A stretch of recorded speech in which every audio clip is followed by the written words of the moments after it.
Transgenderism. Men identifying as women, competing in women's sports, using women's bathrooms. Trans activists influencing government, spreading violence in the streets.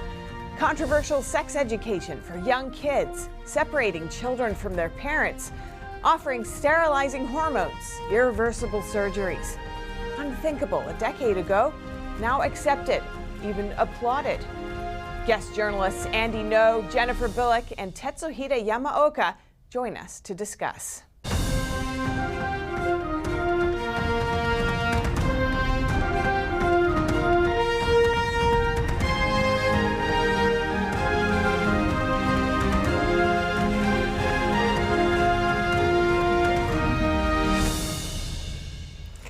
Welcome to International Reporters Roundtable. I'm your host, Stephania Cox.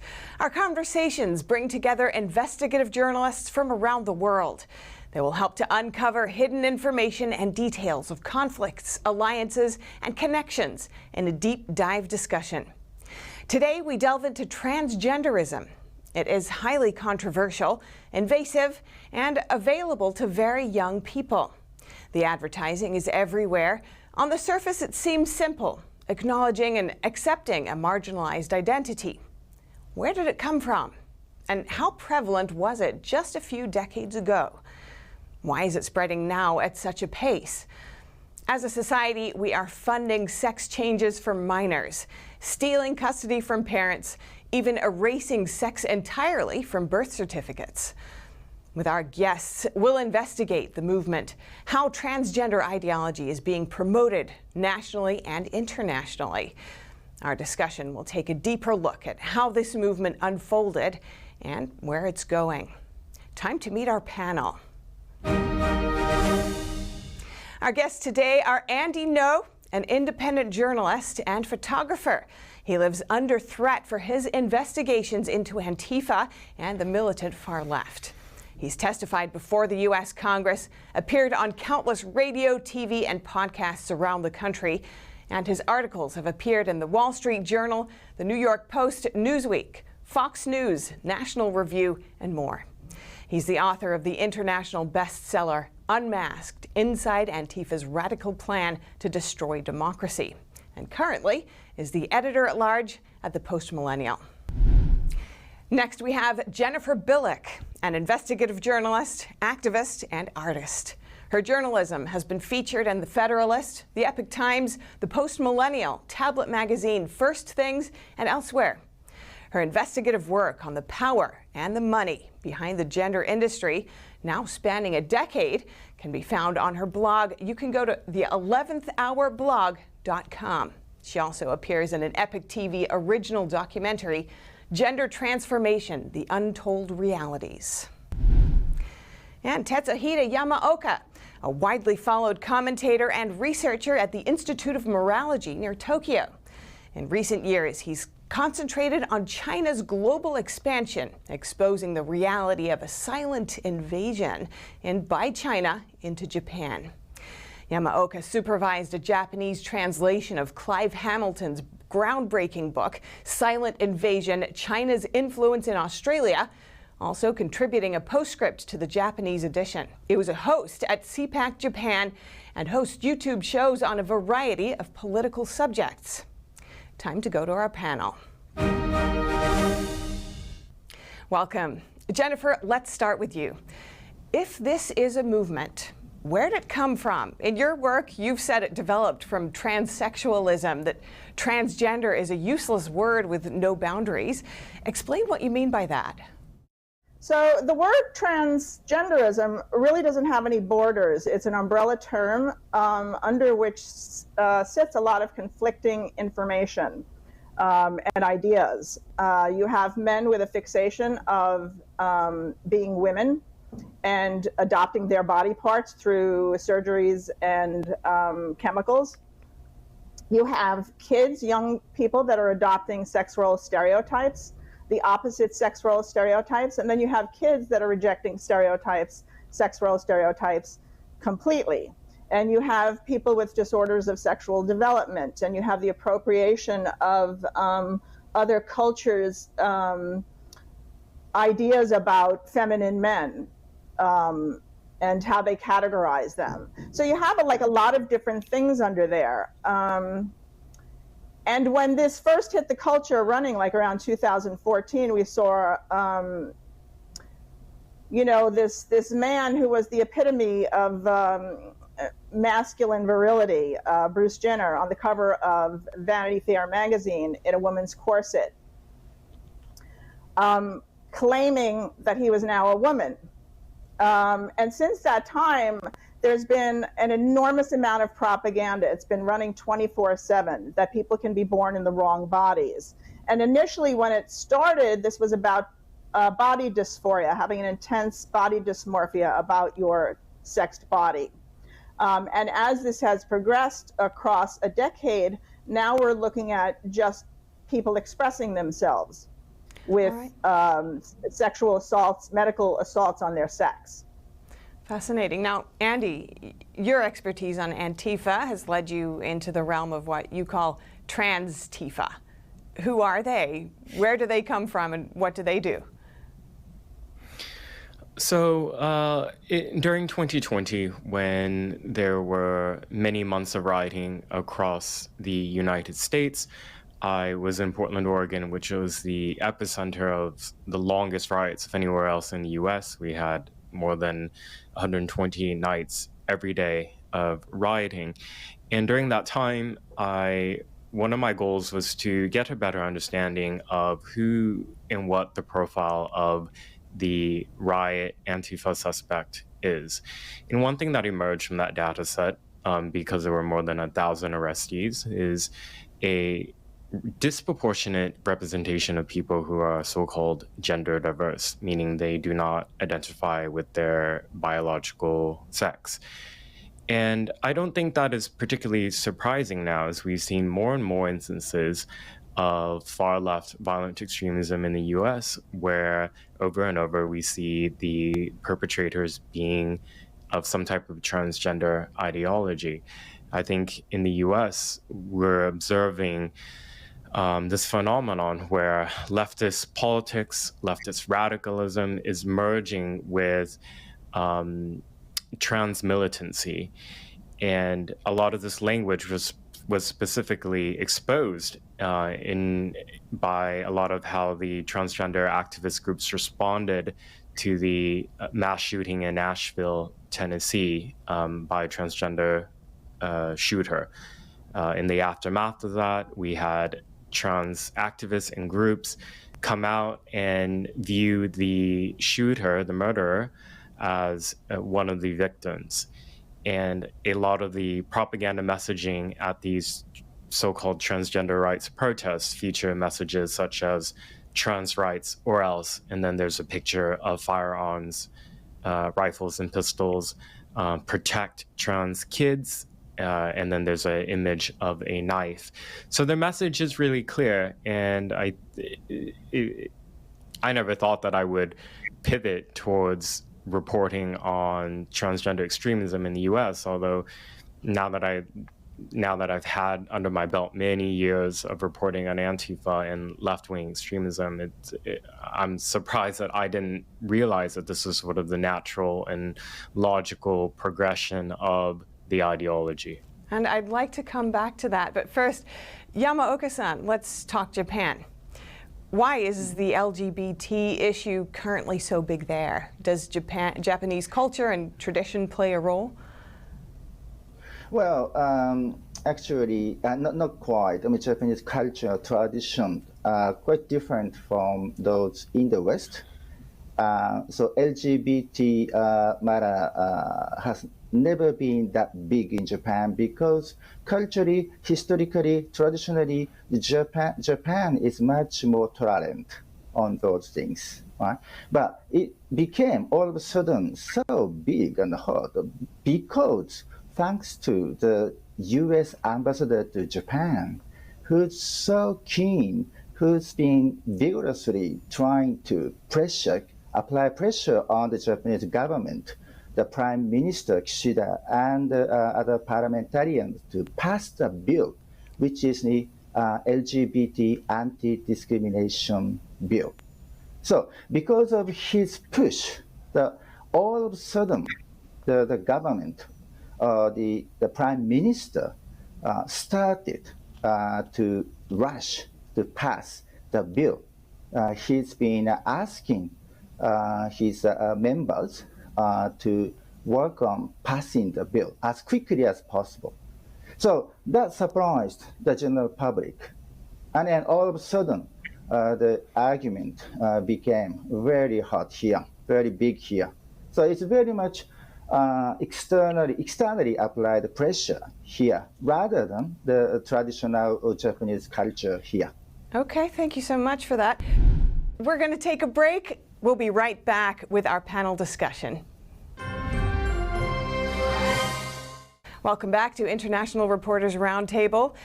We're discussing transgenderism and the transgender movement. I'd like to ask you, Jennifer, let's talk money. Your investigations have uncovered a deep money trail behind this movement. Lay that out for us from the bottom up or the top down so that we can understand. Okay, well, you know, most people, when they're looking at this issue, they think they're looking at a human rights movement because it's part of the LGB. But the LGB has really not been a human rights movement for a very long time. It's really become part of the, like almost a subsidiary of the medical industrial complex. And that's happened gradually since the AIDS crisis. The LGB civil rights movement was very young when the AIDS crisis happened, and it was immediately infiltrated by the techno-medical complex. And once AIDS dissipated in the United States, all these organizations, these NGOs, these big powerful NGOs, needed to repurpose this infrastructure. And so that infrastructure became gay marriage. And for many of us liberals, that was a very good thing, a positive thing. It was acceptance of same-sex attraction. But in fact, what that was a means to tie gender identity, before it actually hit the culture, to our political apparatus, so that when it was launched on the public, it would be much easier to spread around. And this is coming out of the medical industrial complex. The men behind this, and women, but mostly it's very top heavy with men in the corporate world, the banking industry, the pharmaceutical industry, the medical industrial industry, and technology. You have the two biggest LGBT NGOs in the United States, Arcus Foundation, whose founder, John Stryker, funds the foundation through his stock in his medical corporation, Stryker Medical, which is a $17.1 billion corporation. And then you have Tim Gill of the Gill Foundation, who came out of Quark Press. Out Leadership is run by two men. The founder and the one that runs it are banking. They came out of the banking industry. So you don't have any grassroots movement coming from the bottom up. And that's how movements, because I don't really like to call this a movement, it's more of an agenda. Movements come up from the ground because of oppression, because of corporate oppression. And they seek to undermine that and to get people on their side, right? To force the hand of power. But this all is generated from the top down, very much so by many elite gay men and men with this fixation who owning womanhood for themselves. And I know you've looked into this. I know you've looked into this quite a fair bit, and I want to hear more on that soon. But first, I'd like to turn to Andy. Could you tell us about trans activists, not just protesting in the streets and in government, been elected, and now are working inside the government to change policy? Well, I think Ms. Bilek just kind of outlined the context for why we're seeing the militancy we're seeing now. So she has outlined the financial corporate infrastructure that is part of the support apparatus for this ideology, this movement. From there, you have a shift through the corporate infrastructure and all the millions and billions of dollars that it can provide, you have a huge change in culture rather rapidly. Ostensibly, it was mainstreamed years ago under the guise of rights for gay and lesbian people, and then just more and more identities were attached onto this movement in order to continue to justify the existence of these activist groups and nonprofits. With the culture change now, and this is very critical to the discussion, you have a mainstreaming of a tolerance for leftist radicalism. And then within that, a subset of that is then the queer and trans radicalism that we see emerge through the use of intimidation, harassment, violence, etc. And because the culture has shifted so drastically in support of that, at least in the West, that means as the so-called trans activists or trans militants, as they transgress more and more on other people's civil liberties through the use of criminal harassment or even violence or threats of sexual violence, the wider society doesn't really see that as a problem. And so we see women and those who are speaking up against the ideology being victimized over and over, and it happens quite often on camera. And there's a silence, usually from the media establishment and the Democrat political establishment. And that does a lot in actually, I would say, because there's not a lot of social consequence for the actions of these extremists, and then on top of that, often no criminal justice system consequence either, depending on the jurisdiction. You just have them pushing further and further to see how much further they can go with their so-called activism.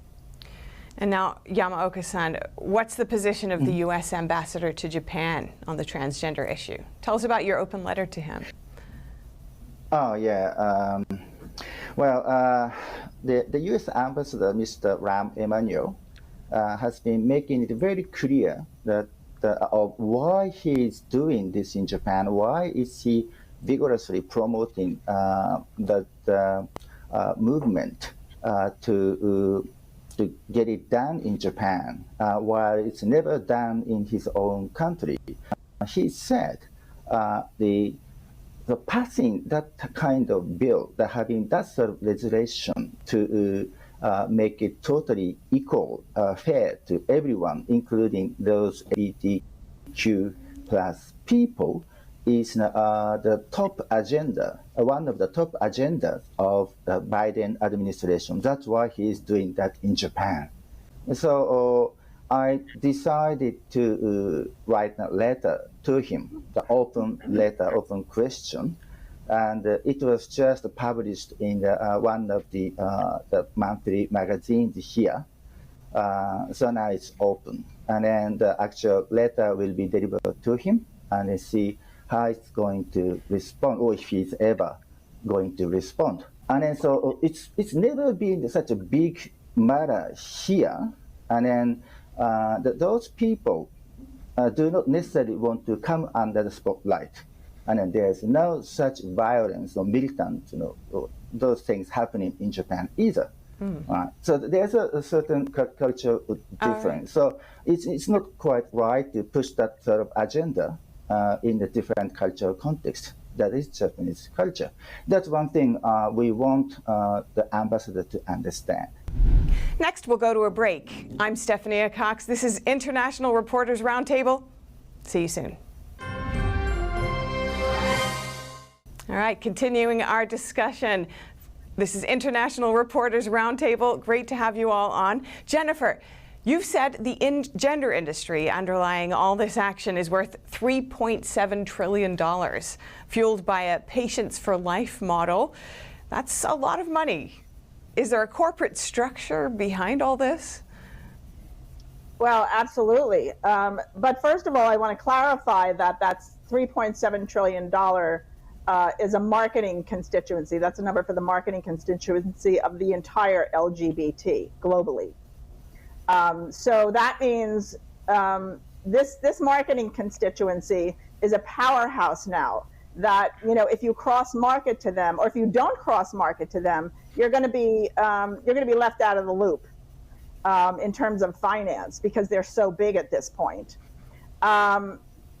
But I just wanted to clarify something else. You know, we keep talking about transgenderism and LGBT, and I think that we need to clarify what is actually going on here. This is an industry, an industrial body dissociation. This is what's being marketed to the youth. And this is what's really important here, that the youth are being targeted with massive propaganda through their schools, through their media, through our media. Everywhere they go, they're being taught that you can dissociate from your physical sexed reality, and that this is okay, and that it's progressive. And governments are getting on board with this across the world. And this is happening in the course of evolution. It's like a nanosecond. Why is this happening? It's patently absurd to think that governments are doing this for a minuscule part of the population that have dysphoria related to their sexed reality. You know, we are not changing society, the way that we're organized. Society is organized around sexual dimorphism because of these people that have body dysmorphia. This narrative is completely insane and ridiculous. So we have to look at what is happening here. Why are they promoting body dissociation as a progressive, you know, as a progressive thing? What is this narrative? And if we look at where we are in time, you know, we're coming out of the digital age and we're moving into biotechnology, you know, advancements in biotechnology, artificial intelligence, and transhumanism. And so this is really, I see this as more of a grooming process for the public, because you can't just take people from, you know, from where we were as humans and sort of overtake sexual reproduction through technology, you know, without building a bridge for that. And transgenderism and gender identity is the bridge because it breaks open the market in sexual identity. Sexual orientation is just sexual orientation. You gravitate to the same sex or the opposite sex. The problem becomes when you corporatize those identities. Now, when you want to open your markets under corporatism, you have to break this apart. And there's no other way to do that, to create other sexes, than to say that sexual dimorphism is not real and put sex on a spectrum. And this is the narrative that's being driven with powerful people with lots and lots of money by funding institutions. There's different arms to deal with the different aspects of culture. Like you have GLAAD, who deals with the Hollywood and the media. So they go in there and they tell them what to say about this progressive group, right? This new addition to the LGB, right? Yeah. Yes, it does look very broad when you take this take a step back. It's quite broad. Now, I'd like to turn to Andy. You're based in the UK. You've said the US is exporting transgender ideology there. Explain that. Well, my hometown is Portland, Oregon, but I've recently relocated to the UK, and I've spent enough time here that I get a better understanding of the differences in how both English-speaking societies here in the US are responding to the transgender ideology. It's very clearly coming from the US in terms of the propaganda messaging and the media, because there's so much money behind it in the United States. The UK is much smaller, and on top of that, their LGBT rights organizations just don't have the same amount of financial corporate backing compared to the US. But what I see is you have activists and celebrities and all that essentially just borrowing wholesale the exact same languages from the American context on a number of left-wing ideologies, in addition to the trans stuff, things about race and BLM and anti-fascism, all that just being used in the British context, which a lot of the times doesn't even really fit. and these differences emerge a bit more on the European mainland when there are language differences and more significant cultural differences, but nonetheless still the American ideology, soft power being exported.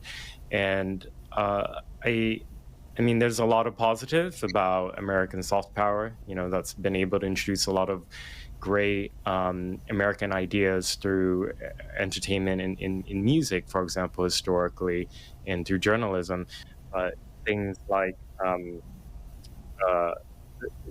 radical leftist ideologies really seems to be at the end of the spear in current American soft power. And unfortunately, I think the UK has some built-in defenses to pushing back. So, for example, there's a very strong grassroots organizing by women's rights activists in the UK against trans ideology that comes primarily from the left.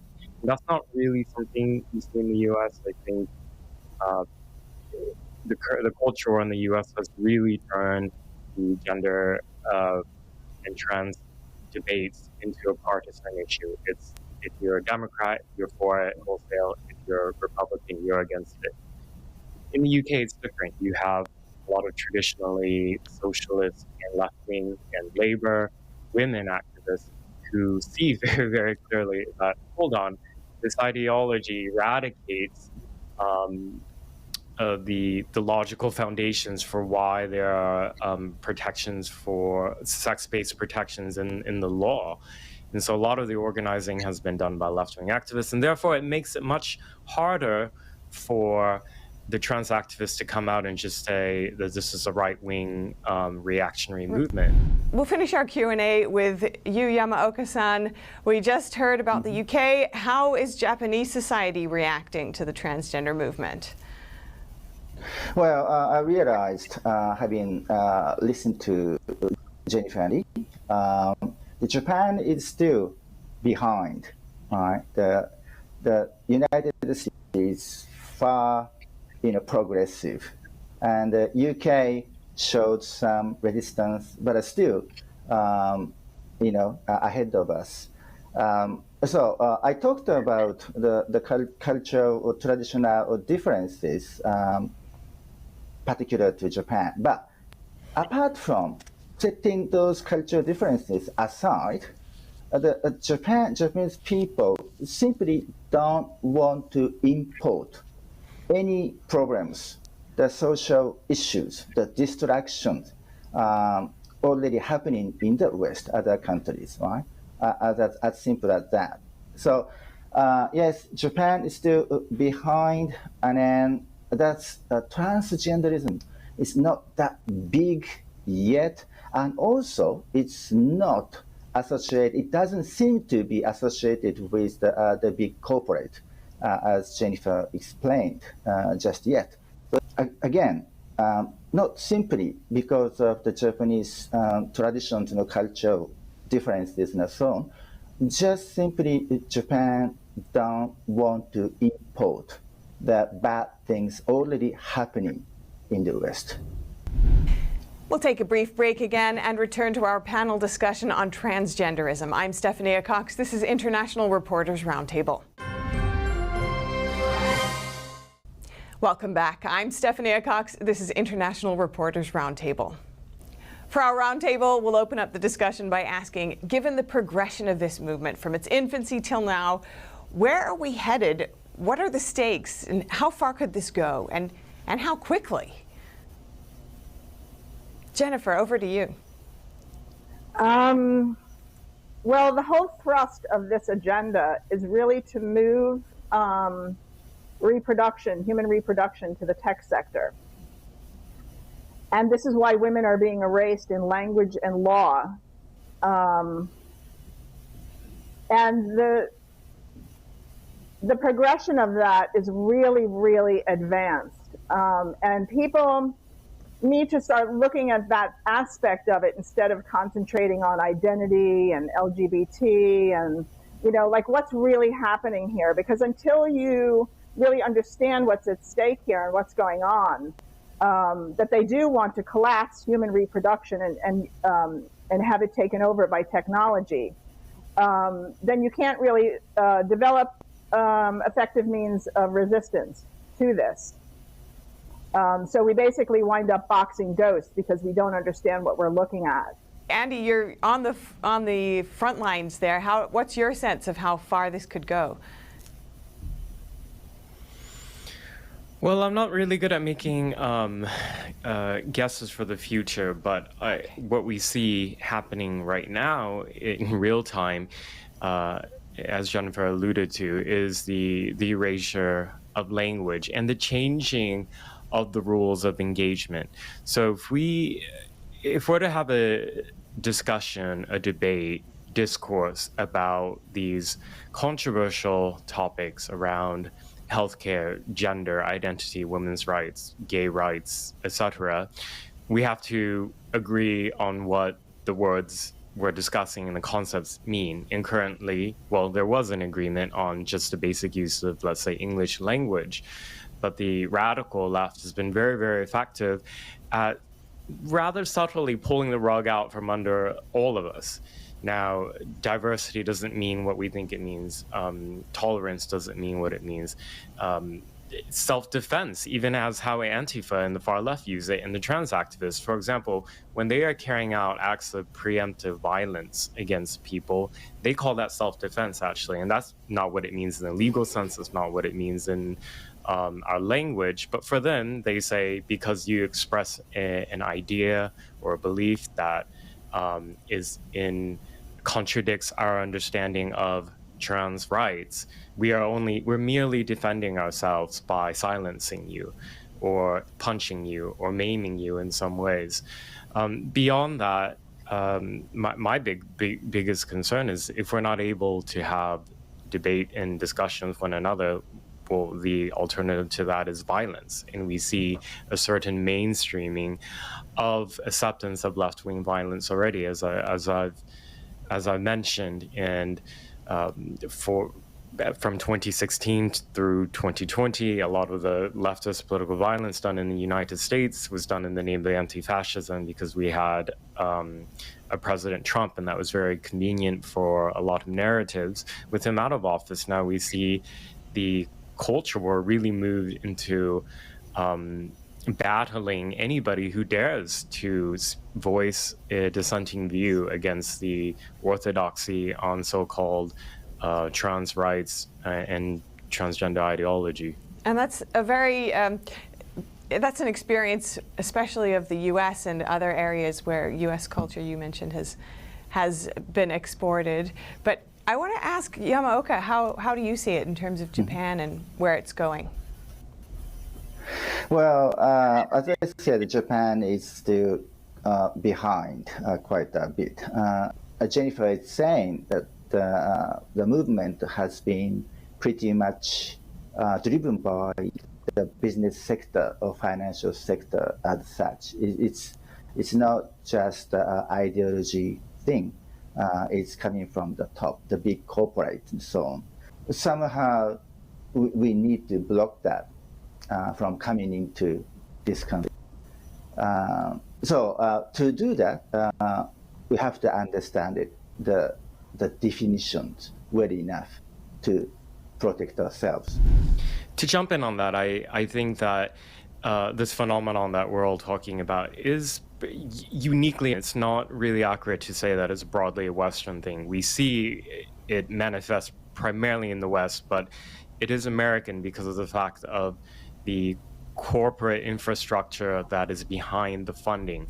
And in the UK, I think one of the big reasons why the transgender industrial complex is less powerful is because of the fact that we, in the UK, there is the National Health Service.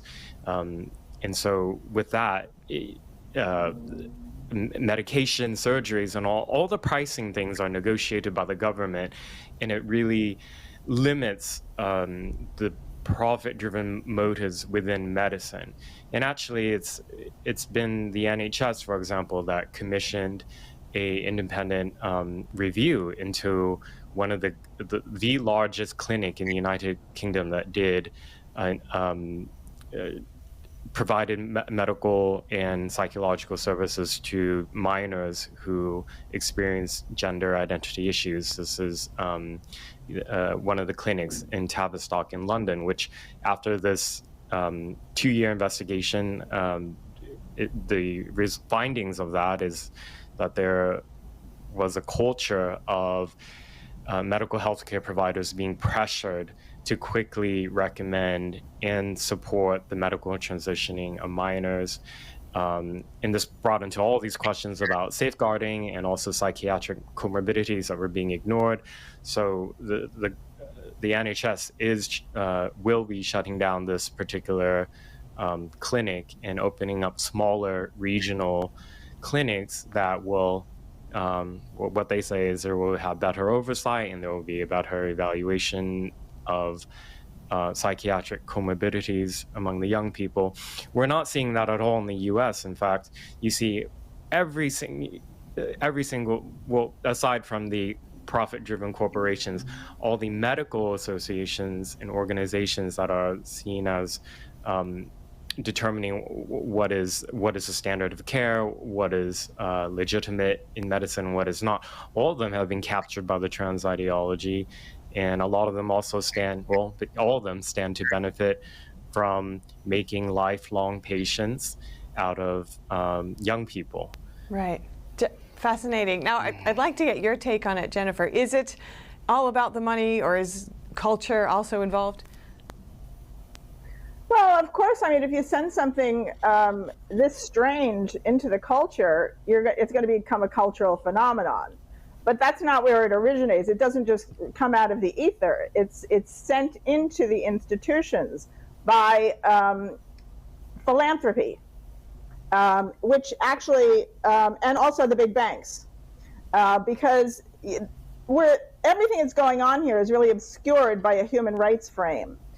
So the power comes through the LGBT.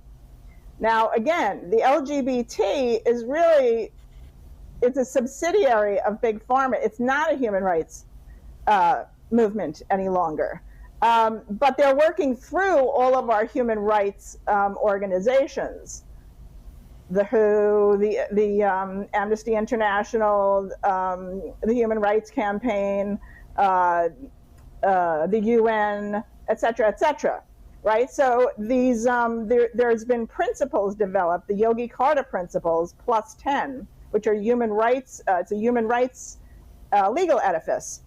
And the 10 points have been added to bring in gender identity, right? So everybody thinks they're dealing with a human rights movement. They're not dealing with corporatism. But if you just shake that facade a little bit, it's corporatism. And these countries that have national health care are still profiting from big pharma because they have research and development, because they have pharmaceutical corporations. These gigantic corporations are international. And the law firms that are marketing this as well, developing legal structure for this ideology, which is an ideology of industrial body dissociation, are all have like the 100 most highest earning legal entities, international legal entities, have LGBT rights like a department, and they're all driving this narrative, so they're all really invested in driving this forward and creating legal structure for this. So yeah, it's alarming to say the least, because people don't know what they're looking at. Fascinating. Next, I just want to ask you all, what path of recourse do people have, do you think, if they want to address this issue? Well, I think a lot of people get really stuck on what they can't do. They look at this thing and when they start to see it, it just sort of grows tentacles and they go, oh my God, I can't do anything to really impact this thing in a big way. So they freeze and they do nothing. When the most important thing is to, use your skill set, whatever that is, and do something. There is always something to do. There's so many things that are needed. Okay. And Andy? Well, I think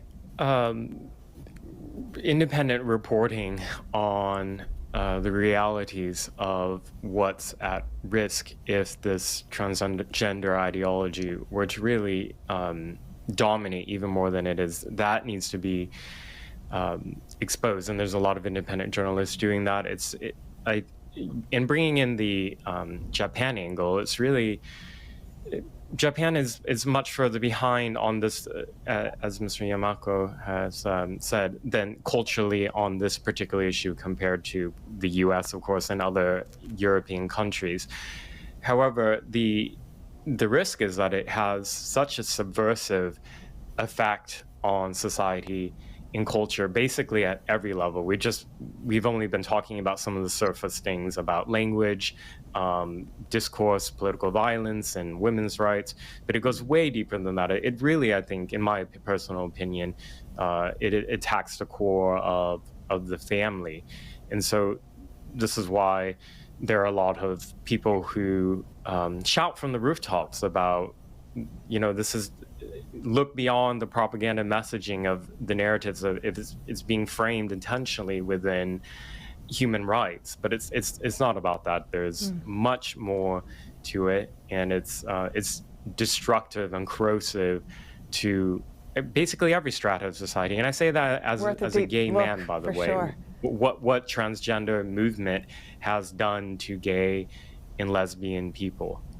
Absolutely. Next, and finally, Yamaoka, what's your take?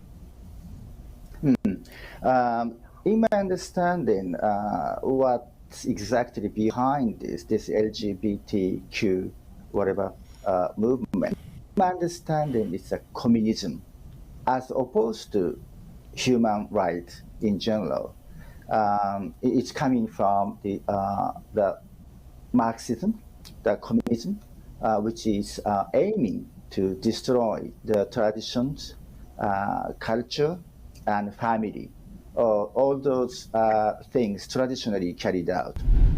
Thank you for your thoughts, Yamaoka, and that wraps up our discussion. Thank you to our guests, journalists today, Andy No, Jennifer Bilek, Tetsuhide Yamaoka. Finally, to all you brave journalists out there honoring our journalists' golden rule, seek the truth and report it. Thank you.